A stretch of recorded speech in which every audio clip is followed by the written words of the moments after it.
all the leaders sitting around this table all know that our relationship with CARICOM is not working. So imagine if we had the tenacity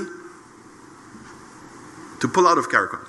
I want to applaud Alan Chasney and Ralph Gonzalez for giving us the opportunity to be having this conversation because of what took place in St. Vincent and the Grenadines last week. And I think it's very important in this relationship. Communication is the most important thing in any relationship. And I think this is good that we have an opportunity to be talking about what is going on in CARICOM. And I know the conversation can get difficult sometimes, but intelligent people have difficult conversation. We can't just want to have the easy conversations, the things that we agree on, things that we disagree on. We have to talk about it and fix the problem. And I believe that the members of the Eastern Caribbean islands, they have a right to talk up if something is not satisfactory to them. So that is important. So instead of like, I've seen people criticizing the Prime Minister of St. Vincent and the Grenadines. I see people criticizing the opposition leader of St. Lucia. And instead of criticizing, just understand where they're coming from and let's just have a grown, intelligent conversation so that CARICOM can survive. Because I still believe that CARICOM is very important to the region. And I know the reason why CARICOM is struggling is because a lot of the politicians across the Caribbean don't see the importance of CARICOM. Most of the islands believe that, look, we are big enough, we're strong enough, we're powerful enough to go on our own. And yes, that might be the case. Like Jamaica might not need CARICOM to survive. Trinidad and Tobago might not need CARICOM to survive. But the reality is, I don't believe that any of the islands that are part of CARICOM really needs CARICOM to survive. I just think CARICOM is necessary not just for day-to-day life in the Caribbean, but to create like a union that can protect us from outside interference, from what goes on in geopolitics and global politics, things like embargoes, things like countries withholding food and medicine from certain regions. So I believe that when you create the same way now we look at the BRICS nations and how they are trying to protect themselves from what they see like as European and North American dominance, and that like America and the European Union, they have the power to just put an embargo and cripple their countries like for no reason. And that is why you have like unions like BRICS, and CARICOM is just the same. Like CARICOM, the union of CARICOM is for us to be in the region to be able to feed ourselves. So like if America or Mexico, Canada wants to withhold food from us in the region, CARICOM is able to sustain itself, and that is why it's important. So I believe that it's very important to listen to what the Prime Minister of St. Vincent and the opposition leader of St. Lucia have to say, because the reality is that they are part of CARICOM, and if something is not working for them, they have the right to speak up. Just the same way that we spoke up about the American government interfering with the Cuban medical program, that is a program that benefits the Caribbean. So if one of our member nations within CARICOM, they're not satisfied, I believe that we have the right to listen. So just in case you're wondering what I'm talking about, I'm just going to give you a refresher of what the opposition leader of St. Lucia said, Alan Chasney, when he was in St. Vincent and the Grenadines. Opposition leader Alan Chasney Tuesday said the Organization of Eastern Caribbean States, OEC's assembly, has become too ceremonial, adding that the Challenges to Citizenship by Investment Program, CBI, is an opportunity for the sub-regional grouping to prove itself. We have more in this report. Addressing the 7th meeting of the OECS Assembly in the Vincentian capital, Chasney said that the relationship between the OECS and the larger regional integration grouping, CARICOM, was not working. So here it is that we're discussing bills about integration of trade to make it easier and functioning, yet we are members of CARICOM, in which that is not working. And all the leaders sitting around this table all know that our relationship with CARICOM is not working. So Imagine if we had the tenacity to pull out of CARICOM and renegotiate bilateral agreements with Jamaica, bilaterals with Trinidad, bilaterals with Guyana, and bilaterals with Barbados. Would we be better off? I'm not saying we do it, but sometimes we have to ask ourselves that question. Because certainly when I was Prime Minister, I felt that we were being ignored. I felt we were being disrespected. I felt so many times we went to a meeting at CARICOM and listened to the larger countries debate among themselves as if we were not even there, Madam Speaker. He advocated a closer collaboration on the operations of the Citizenship by Investment programs, also referred to as the CIP. Our CIP program is being challenged. We signed an MOA, but the MOA is not sufficient. Why can't we have one CIP unit? Why can't the money go to the OACS?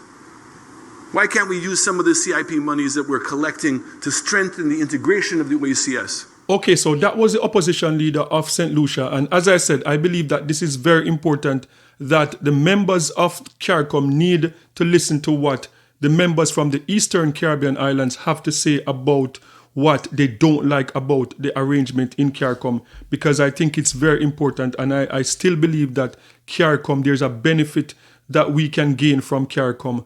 And I believe that there are people out there, like when you look into the comment sections of these conversations, and like I saw a comment yesterday, like someone was saying like, oh, Trinidad is tired to be the ATM of the Caribbean. And I saw someone saying like, oh, Jamaica don't need to be a part of CARICOM and they need us, we don't need them. That type of attitude. And the reality is that people are behaving like the Eastern Caribbean organization, like the Eastern Caribbean islands are like beggars, like they're scrubs. And the reality is that this organization, the Eastern Caribbean organization, it's a union within a union. I don't believe they really need CARICOM, to be honest. Because if you look at it, the Eastern Caribbean, the OECS is one of the most successful union in modern history. And that is the reality. When you look at the Eastern Caribbean islands, when you look at the EC currency, one of the strongest currency in the world, they have their central bank. They have some of the lowest crime rate in the world, and not up until recent time that we have seen crime going up in the Eastern Caribbean. But historically, the Eastern Caribbean have some of the lowest set of crime rate in the entire world. So these countries, these islands within the Eastern Caribbean, they're not beggars, they're not scrubs. And as I said, like even quality of life, when you look at quality of life in some of these islands, they are better than you see quality of life in Jamaica. They are better than you see quality of life in Trinidad and Tobago. So this, to think that the Eastern Caribbean island need CARICOM to survive is crazy, because that is not the reality. They don't necessarily need CARICOM to survive, but it is very important to have CARICOM. So I think that is important for when we're having this conversation, that is very important. The Eastern Caribbean islands, they are not beggars. They're not coming with their hands stretched out, begging for us to take care of them. And that is very important in the conversation. Okay, so let's move on now and address the elephant in the room. When the opposition leader from St. Lucia stated in that space that, look, all of you know that CARICOM is not working for us. What does he mean by that? I believe that he's calling out the Eastern Caribbean members. He's calling them out because I'm sure that this is not the first time they're having this conversation. I'm sure that this would have been an ongoing conversation because, as I stated, that, look, this is a union within a union. The Eastern Caribbean, the Union of the Eastern Caribbean, and CARICOM. So they are part of two different unions. So I can imagine that this would have been a conversation that they have had over and over again, and pointing out the things that is not working for them. And I believe that that is something that needs to be addressed because, as I said, you have to listen. If they have a problem, we have to listen to their problem. We can't judge them and say like, oh, Trinidad is taking care of them or Jamaica is this. No, they have a problem within CARICOM. Listen to them. And I'm not a politician. I'm just someone that I'm in the Caribbean circle. I'm around a lot of Caribbean people. I've traveled the Caribbean and I can see what type of problem they would be having in the Eastern Caribbean. I can see how this CARICOM arrangement would be like not beneficial to them. And I'm going to point out two things that I believe that can be a big contention with what is going on within the Eastern Caribbean and why they're not satisfied with the arrangement with CARICOM. And number one is the CARICOM single market. And the CARICOM single market benefits, no doubt, benefits Jamaica more, benefits Trinidad more, benefits Barbados more, and benefits Guyana more. And if you live anywhere within the Caribbean and you go in the supermarkets, one of the things that I love to do when I go to different islands, I go to the market. That's one of the first stops like I love to make. Go to the market, go into the supermarket and compare, see what is going on within those spaces. And in my recent trip, like in Barbados, in St. Vincent, just going around different islands, in Jamaica recently, and you see what is going on. You look at the supermarket shelf and you look at the labels.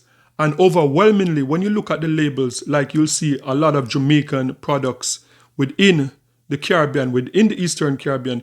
When you look, you'll see products from Trinidad and Tobago, and you'll see some from Barbados, and not so much. I haven't seen so much from Guyana, but there are stuff from Guyana that you'd see in the supermarkets, but you'll not see anything from, like, say, St. Kitts and Nevis or St. Lucia. So one of the problems, and Ralph Gonzalez pointed it out too, is manufacturing and agriculture in the Eastern Caribbean is taking a beating because we're dealing with a global market where America can dump a lot of products into your market, and also they are dealing with CARICOM dumping stuff in their market at the same time. So just imagine trying to have like a viable like farming agriculture in any one of these Eastern Caribbean islands. It is almost impossible because they're bombarded with cheaper stuff and their farmers cannot compete with them. So I believe that is one of the big problems. And I believe that it is fair.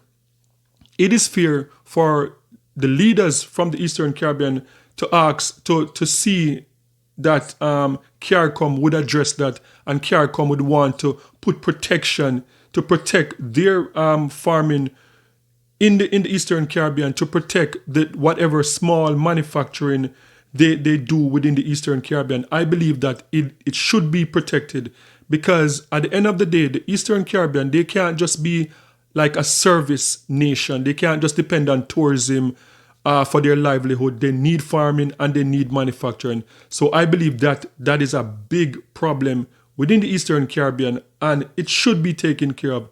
The same way Jamaica seeks protection from American goods being dumped into Jamaica, the same way Trinidad need protection from American or Mexican goods, cheaper goods being dumped into their islands, the Eastern Caribbean deserve the same protection. So that is number one. Number two, the free movement of people. Free movement of people is a big problem to the Eastern Caribbean, more than the other Caribbean islands.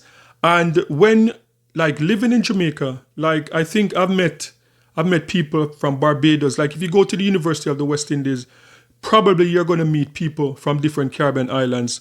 But in general, like, I've not met Vincentians in Jamaica. I've not met anyone from St. Kitts in Jamaica. I'm sure there are a few going to the university, but I'm just saying that there's not enough that I would be walking on the street or I would communicate with people and someone saying, you know, I'm from St. Vincent and the Grenadines, I'm from St. Lucia, I'm from St. Kitts and Nevis. I've not had that experience. But whenever I travel, wherever in the Caribbean I go, there's a lot of Jamaicans. Wherever in the Caribbean I go, I see Trinidadians. So when you go to like Barbados, when you go to St. Lucia, when you go to St. Vincent and the Grenadines, hands down, you're going to see a lot of Jamaicans.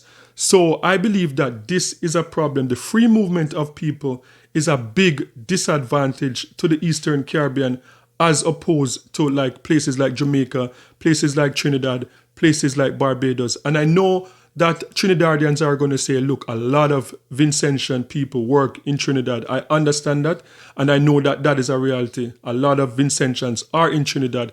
But when you look at the population of the Eastern Caribbean islands and you see the contrast in between like how many of them you see in other places as opposed to people from other Caribbean islands that go into the Eastern Caribbean, it's not even close. So the free movement of people in the region is really a big problem for the Eastern Caribbean islands. And I'm sure it's not just about the free movement of people and the CARICOM single market economy. I'm sure they're dealing with more disadvantage in their economies just because the fact that they're smaller islands, they don't produce as much as like a Trinidad and Tobago, a Jamaica. Their energy costs might be more expensive because of their population and the size of their islands. So I'm sure there are more problems for them to deal with. So for the Prime Minister of St. Vincent and the Grenadines and the opposition leader from St. Lucia to come out publicly, this must be a real source of frustration for them because they saw the camera they're filming and they make sure that this came public. It is one thing to be in a board meeting in St. Kitts and Nevis or one of the other islands as members of the Eastern Caribbean community and you're having board meetings and there's no camera. But for camera to be present in St. Vincent and the Grenadines and for both leaders to come out and to go so hard on some of the things that they're not satisfied with CARICOM, this is a big problem. And this is probably something that they have been dealing with for decades. And when you saw that clip with the opposition leader, Alan Chesnick, saying that, look, sometimes they're in meetings and they see like the bigger islands are just talking around them as if they don't exist. That is a real problem. So guys, sound off in the comment section and let me know your thoughts on this. Do you think that there's more that CARICOM can do as an organization to protect smaller island nations like the Eastern Caribbean islands, St. Vincent and the Grenadines, Antigua, Barbuda, and some of the smaller islands that are part of the Eastern Caribbean? Do you think that CARICOM should step up and protect them, make sure that their agricultural industry and whatever manufacturing that is there, that they can survive, and even for CARICOM to make sure that countries like Trinidad, Jamaica, Barbados, like they are taking more produce or more products from the Eastern Caribbean? Sound off in the comment section and let me know your thoughts on this one.